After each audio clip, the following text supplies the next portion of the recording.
कोकणातील प्रत्येक अपडेट जाणून घेण्यासाठी आजच माझे कोकणच्या सोशल मीडिया प्लॅटफॉर्मला लाईक, फॉलो आणि सबस्क्राईब करा.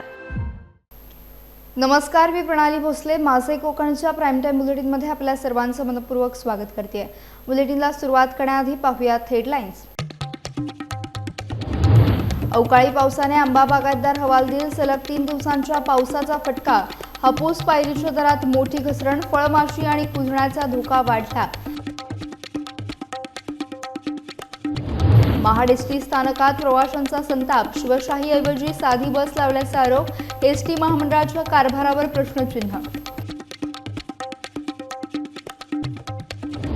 आखाती युद्धाचा कोकणातील मासेमारीला फटका. डिझेल टंचाईमुळे मासेमारीवर मोठा परिणाम. सुकी मासळीचे दर भिडले गगनाला. आणि कुंपणावरील लोक लवकरच भाजपमध्ये. आमदार प्रमोद जठार यांचे मोठे विधान. पाहुयात सविस्तर वृत्त. सलग 3 दिवस झालेल्या अवकाळी पावसामुळे तळकोकणातील सिंधुदुर्ग जिल्ह्यातील शेतकरी आणि आंबा बागायतदार पूर्णपणे कोलमडून गेले आहेत. यंदा आधीच कमी उत्पादन असताना आता निसर्गाच्या अवकृपेने उरले सुरलेले पीकही धोक्यात आले. वादळी वाऱ्यासह झालेल्या पावसामुळे झाडांवरील आंबा मोठ्या प्रमाणात गळून पडला आहे. पावसाचे पाणी लागल्याने फळमाशी आणि किडीचा प्रादुर्भाव वाढण्याची भीती बागायतदारांनी व्यक्त केली आहे. डागाळलेला आणि खराब झालेला आंबा बाजारात स्वीकारला जात नसल्याने शेतकऱ्यांचे मोठे नुकसान होत आहे. सावंतवाडी बाजारात हापूसच्या दरात मोठी घसरण झाली असून 150 ते 300 रुपयांपर्यंत दर खाली आले. पायरीसह केशर, रत्न आणि मानकूर आंब्यांनाही अपेक्षित भाव मिळत नसल्याचं चित्र आहे. विशेष म्हणजे पडलेला आंबा कॅनिंगसाठीही घेतला जात नसल्याने तो जागेवरच कुजून जाण्याची शक्यता निर्माण झाली. दरम्यान मे महिन्याचा हंगाम अजून शिल्लक असतानाच दर कोसळल्याने शेतकरी आर्थिक संकटात सापडले असून शासनाने तात्काळ पंचनामे करून नुकसान भरपाई द्यावी अशी मागणी बागायतदारांकडून करण्यात येते. 2-3 दिवस पाऊस पडला आणि पावसामुळे एवढे आंबे झडून गेले की संपूर्ण पाऊस लोकांची वाटच लावून टाकल्या. एवढी नुकसान भरपाई द्यायला पाहिजे आम्हाला अशी आमची अपेक्षा आहे. एवढं असा आंबा कुसलेला आहे आणि बागेत बघितलं ना तर एकदम संपूर्ण म्हणजे असं झालं आहे की संपूर्ण सगळे वाऱ्याने वादळाने सगळं आंबे झाडा पण मोडून पडली आणि सगळा आंबा खालती पडून सगळ्यांची वाट लागलेली आहे. याच्यावर आम्हाला काहीतरी सरकारने त्याचा तोडगा घ्यावा अशी मी विनंती करते. गरीब लोकांना काहीतरी 4 पैसे तुम्ही कमवून द्यावे त्याच्यासाठी आमची अपेक्षा आहे. या आंब्याची काय परिस्थिती झाली आहे ते बघा. हे शेतकरी लोक कसं काय करणार. ह्याला काय झालं, आंबे सगळे खाली पडल्यामुळे माशी तयार झाली आणि ती माशी एकाकडून दुसरीकडे जाते, दुसऱ्या आंब्यावर बसते आणि त्याच्यामुळे आंबा असा कुसून बाद होतो आणि तो आंबा बाजारात आम्ही विकायला गेला तर असं तो काळा पडलेला आहे. त्याला दर नाही, काय नाही. असले आंबे घेणार तरी कोण. 2-3 दिवस पाऊस पडत आहे त्याच्याकडे आंब्याला कीड लागणार. रेट पण उतारला आंब्याचा. दर नाही हो, काय नाही, दर भेटत नाही. आंबा पण जास्त झाला आणि पावसाने कीड पडली. वादळ झालं, वादळाने आंबे सगळं पडून गेले, सगळे जळून गेले. आम्ही वेंगुर्ल्यावरून आलो पण ते आंबे पण जास्त झाले पण कीड पण आंबे पण खपत नाही. 200 कलम आहे. सरकारकडे नुकसान भरपाई आपलं सरकार देतच नाही. नुकसान भरपाई आहे 250 रुपये 400 रुपये. गिरायक नाही मग. दर खूप उतरले आहेत. चांगला आंबा 400 रुपये डझन आहे. मीडियम आंबा 250 रुपये डझन आहे आणि 200 रुपये डझन आहे ना. गिरायकांमध्ये खूप फरक पडला आहे. कस्टमर कमी झाले आहेत आणि दुसरी गोष्ट फळामध्ये पण थोडा कीटनाशकाचा प्रकार झालेला आहे. त्याच्यामुळे खूप त्रास निर्माण झालेला आहे. आता 4 दिवस सतत पाऊस पडतो आहे आणि या पावसामुळे असं झालं आहे की शेतकऱ्यांचे जवळजवळ कंबरडच मोडले. सगळी फळं गळून पडत आहेत आणि फळमाशीने एवढा त्रास दिलेला आहे की बाजारात जर आंबा नेला ना तर तो अतिशय मऊ होतो आणि घरावर गिरायकाचा नापसंतीचा होतो. ही दुसरं संकट शेतकऱ्यावर आहे आणि एवढं शेतकऱ्या आमचं प्रामाणिकपणे सरकारकडे मागणी आहे की ही नुकसान भरपाई चालू वर्षी तर अफाट नुकसान भरपाई झालेली आहे आणि 3 दिवस सतत पाऊस लागल्यामुळे शेतकरी हैराण झालेला आहे. याच्याकडे सरकारने लक्ष देणं गरजेचं आहे. मी आहे म्हणून ही हाक सरकारकडे मागतो आहे, साथ घालतो आहे. त्याला सरकारने साथ दिली पाहिजे असं मला वाटतं. सिंधुदुर्ग जिल्ह्यातील कणकवली तालुक्यात सलग 3 दिवस झालेल्या अवकाळी पावसानं मोठं नुकसान झालंय। फोंडा, कणकवली आणि खारेपटण परिसरात वादळी वाऱ्यासह मुसळधार पावसाने हजेरी लावत अनेक बागांचे नुकसान केले आहे। या नैसर्गिक आपत्तीचा सर्वाधिक फटका आंबा आणि काजू बागायतदारांना बसला असून अनेक ठिकाणी फळझाडे जमीनदोस्त झाली आहेत। वादळी वाऱ्यामुळे तयार फळांची मोठ्या प्रमाणात गळती झाली असून शेतकरी हवालदिल झाले आहेत। या पार्श्वभूमीवर कणकवली पंचायत समितीच्या सभापती हर्षदा वाळके आणि उपसभापती राजेश उर्फ सोनू सावंत हे नुकसानग्रस्त भागाची पाहणी करणार आहेत। शेतकऱ्यांच्या बांधावर जाऊन ते प्रत्यक्ष नुकसानीचा आढावा घेणार आहेत। तसेच नुकसानग्रस्तांना मदत मिळावी यासाठी प्रशासनाकडे पाठपुरावा करण्यात येणार असल्याची माहिती देण्यात आली।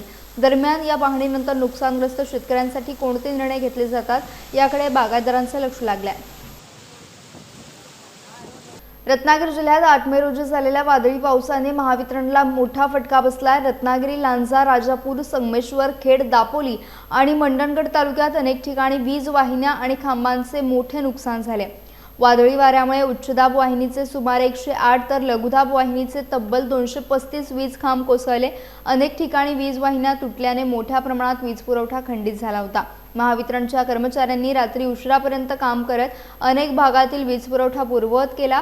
उर्वरित ठिकाणीही युद्धपातळीवर दुरुस्तीचे काम सुरू असून सुमारे 20 ठेकेदार आणि 150हून अधिक कामगार या कामात सहभागी झालेत। महावितरणकडून मिळालेल्या माहितीनुसार बहुतांश भागातील वीज पुरवठा संध्याकाळपर्यंत सुरळीत करण्यात येणार आहे। दरम्यान या वादळी पावसामुळे महावितरणचे अंदाजे 80 लाख रुपयांचे नुकसान झाल्याची माहिती समोर आली आहे।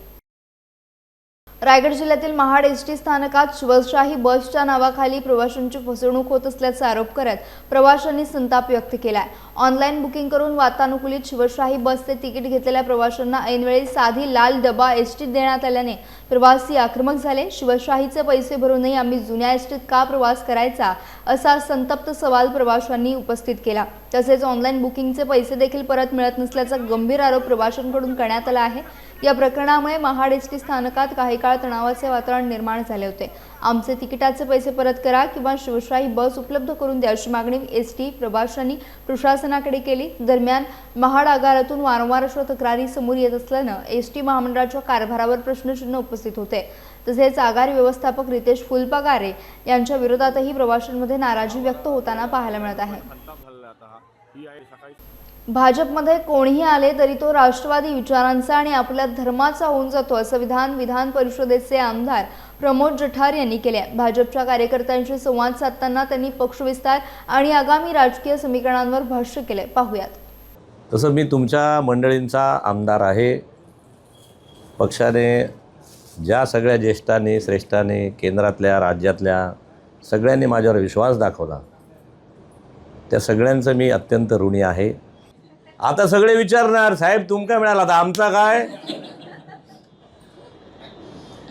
त्यामुळे बाळानो ही आमदारकी जी आहे ही पुढच्या 6 वर्षासाठी सिंधुदुर्गापासून पालघरपर्यंत एक तंटामुक्ती अध्यक्षाचंच जवळजवळ काम करण्यासाठी दिलेली आहे।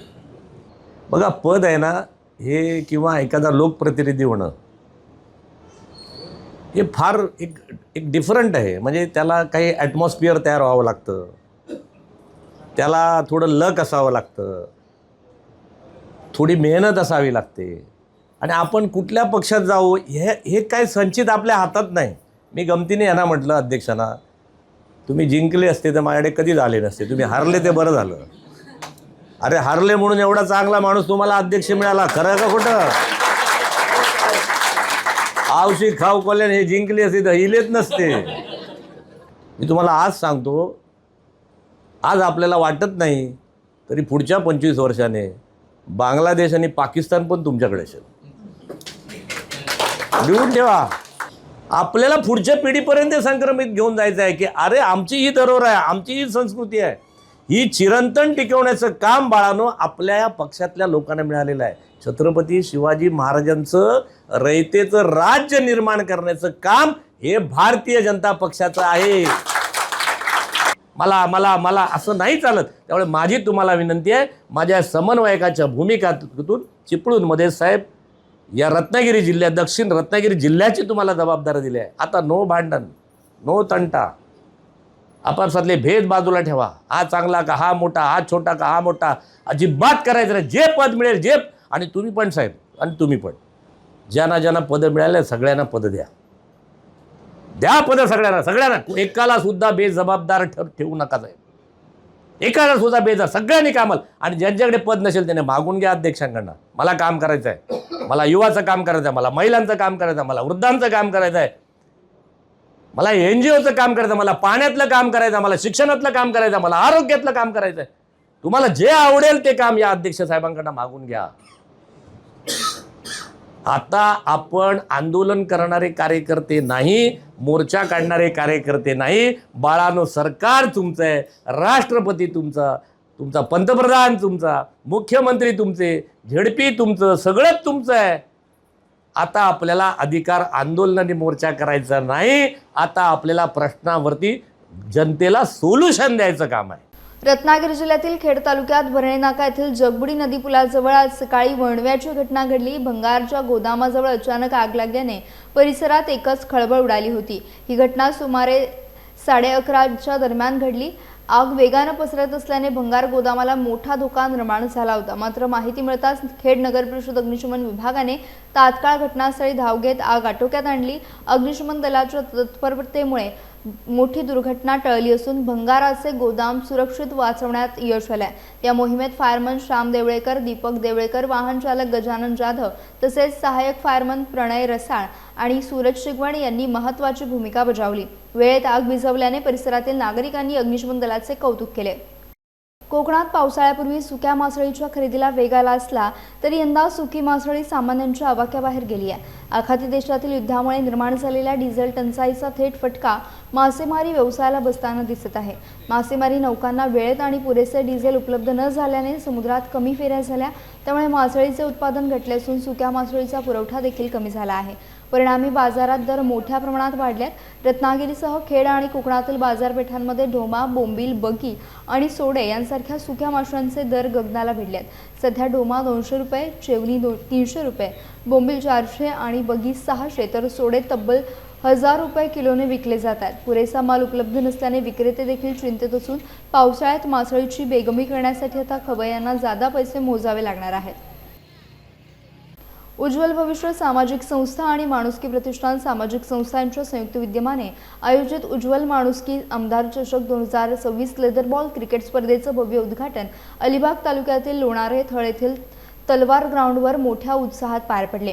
या उद्घाटन सोहळ्यास विविध क्षेत्रातील मान्यवर, क्रीडाप्रेमी आणि आयोजक मोठ्या संख्येने उपस्थित होते. स्पर्धेतील पहिला सामना मॉर्निंग क्रिकेट थळ आणि लायन्स टीम अलिबाग यांच्यात रंगला. अत्यंत चुरशीच्या सामन्यात मॉर्निंग क्रिकेट थळ संघाने 30 धावांनी शानदार विजय मिळवला, तर दुसऱ्या सामन्यात वर्सोली टीमने नवगाव मॉर्निंग ग्रुपवर दणदणीत मात केली. यावेळी रायगड जिल्हा क्रिकेट असोसिएशनचे सदस्य जयंत नाईक यांनी खेळाडूंना मार्गदर्शन करताना फिटनेस आणि आरोग्य जपत खेळण्याचे महत्त्व अधोरेखित केले. विशेष म्हणजे स्पर्धा ड्रीम्स क्रिकेटच्या YouTube लाईव्हवर थेट प्रक्षेपित केली जात असून क्रिक हिरोज ॲपद्वारे सामन्यांची माहिती क्रिकेट प्रेमींपर्यंत पोहोचवली जात आहे. त्यामुळे स्पर्धेला क्रिकेट चाहत्यांकडून उत्स्फूर्त प्रतिसाद मिळत आहे.